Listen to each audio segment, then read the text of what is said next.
Friends, ഞാനിപ്പോൾ നിൽക്കുന്നത് ഞങ്ങളെ സ്വന്തം ഇൻസ്റ്റിറ്റ്യൂട്ടായിട്ടുള്ള അമാഷ് സ്കൂൾ ഓഫ് മ്യൂസിക് ആൻഡ് ആർട്സിലാണ്. ഇവിടെ ഞാൻ നിങ്ങൾക്ക് ഒരാൾ പാടുന്നത് കാണിച്ചു തരട്ടെ.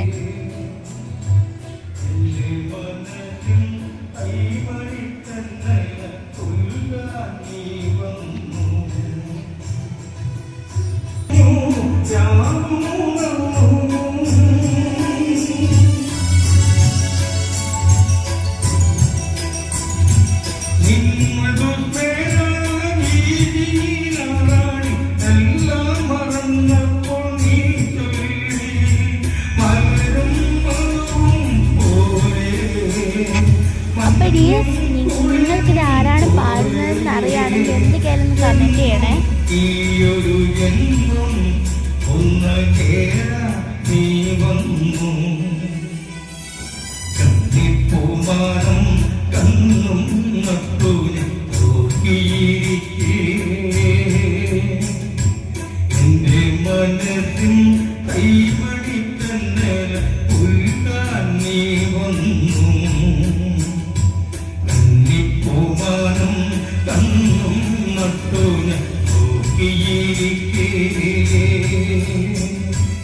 എന്റെ മനസ്സിൻ